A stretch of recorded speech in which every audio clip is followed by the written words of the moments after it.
ఏపీలో కొత్త జిల్లాల ఏర్పాటుపై ప్రభుత్వం కీలక నిర్ణయం తీసుకుందా? అమరావతి కేంద్రంగా అర్బన్ జిల్లా ఏర్పాటు కాబోతుందా? రాజధాని పరిధిలో ఉన్నందునే కొత్త జిల్లాకు అవకాశం కల్పించారు. కొత్త జిల్లాల కోసం ఉపసంఘం ఏర్పాటు చేశారు. ఈ కమిటీ కూడా త్వరలోనే సర్కారుకు నివేదిక ఇవ్వబోతోందా?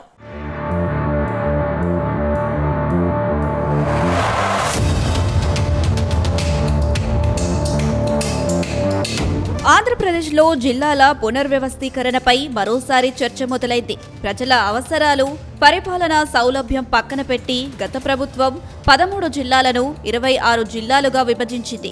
దాంతో అనేక వివాదాలు, అసంతృప్తులు వెల్లువెత్తాయి. ప్రజల అభిప్రాయాలను సక్రమంగా సేకరించకుండానే తీసుకున్న ఆ నిర్ణయం గందరగోళానికి దారితీసిందని విమర్శలు వచ్చాయి. ఈ పరిస్థితిని సరిచేయడానికి కూటమి ప్రభుత్వం ముందడుగు వేసింది. గత ప్రభుత్వం జిల్లాల విభజనను రాజకీయ కోణంలో భాగంగానే మార్చిందని సీఎం చంద్రబాబు పదే పదే విమర్శించారు.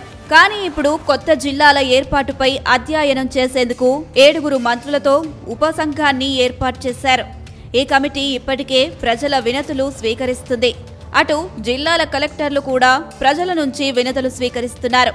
అయితే అసెంబ్లీ సమావేశాలకు ముందే మంత్రివర్గ ఉపసంఘం తమ నివేదికను ప్రభుత్వానికి సమర్పించే అవకాశం ఉందని ప్రచారం సాగుతుంది.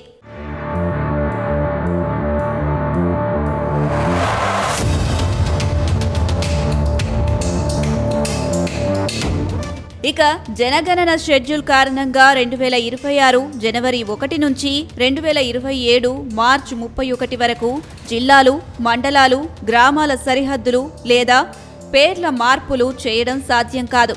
అందువల్ల అన్ని మార్పులు 2025 డిసెంబర్ 31లోగా పూర్తి చేసి అమల్లోకి తేవాలని ప్రభుత్వం భావిస్తుంది. ప్రస్తుతం ప్రతిపాదిత జిల్లాలు ఈ విధంగా ఉండే అవకాశం ఉందని తెలుస్తుంది. ప్రకాశం జిల్లాలో మార్కాపురం కేంద్రంగా కొత్త జిల్లా ఏర్పాటుకు ఎప్పటినుంచో డిమాండ్ ఉంది. గిద్దలూరు, కనిగిరి, మార్కాపురం, ఎర్రగొండపాలెం, దర్శి నియోజకవర్గాలను కలిపి కొత్త జిల్లా ఏర్పాటు చేసే అవకాశం పరిశీలనలో ఉందని చెబుతున్నారు. అదనంగా బాపట్ల జిల్లాలోని అద్దంకి, నెల్లూరు జిల్లాలోని కందుకూరు నియోజకవర్గాలను మళ్లీ ప్రకాశం జిల్లాలో కలిపితే పరిపాలనా సౌలభ్యం కలుగుతుందని భావిస్తున్నారు. ఇలా చేస్తే 2 జిల్లాలు సమతూకంగా నిలుస్తాయని ప్రభుత్వం భావిస్తుందని సమాచారం.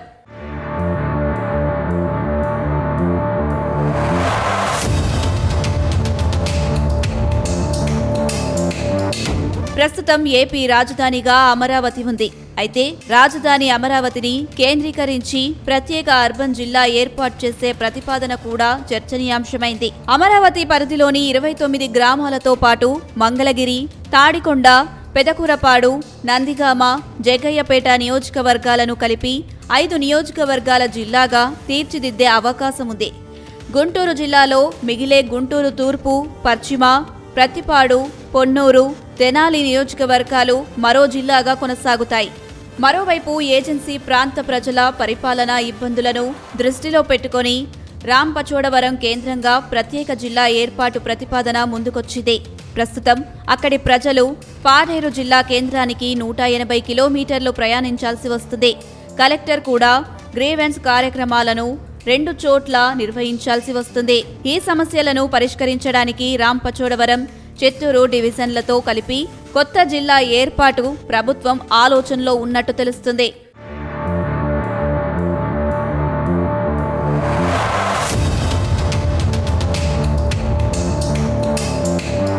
ఇదిలా ఉంటే కొన్ని నియోజకవర్గాల పునర్విభజనపై కూడా ప్రతిపాదనలు ఉన్నట్టు తెలుస్తుంది. ప్రస్తుతం కృష్ణా జిల్లాలో ఉన్న గన్నవరం, పెనమలూరు నియోజకవర్గాలను ఎన్టీఆర్ జిల్లాలో కలపాలని యోచిస్తున్నారు. దీనివల్ల ఎన్టీఆర్ జిల్లాలో విజయవాడ, తూర్పు, పశ్చిమ, మధ్య, తిరువూరు, మైలవరం, గన్నవరం, పెనమలూరు సహా 7 నియోజకవర్గాలు ఉంటాయి. అదేవిధంగా శృంగవరపుకోట నియోజకవర్గాన్ని విశాఖ జిల్లాలో, మండపేటను తూర్పు గోదావరిలో, రామచంద్రాపురంను కాకినాడలో చేర్చే అవకాశం ఉంది. కైకలూరు నియోజకవర్గాన్ని కృష్ణా జిల్లాలో కలపాలని, రైల్వే కోడూరును తిరుపతి జిల్లాలో చేర్చాలని ప్రతిపాదనలు వచ్చినట్టు తెలుస్తుంది.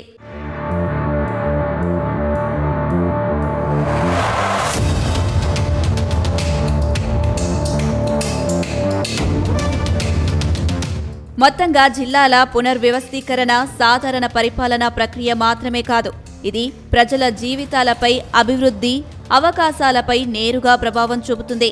అందుకే ప్రభుత్వం తీసుకునే నిర్ణయాలు ప్రజల అభిప్రాయాలకు అనుగుణంగా భవిష్యత్ అవసరాలను దృష్టిలో పెట్టుకుని ఉండాలని నిపుణులు సూచిస్తున్నారు. డిసెంబర్ 31 గడువు సమీపిస్తున్న తరుణంలో కొత్త జిల్లాల తుది మార్పుపై ఆసక్తి నెలకొంది.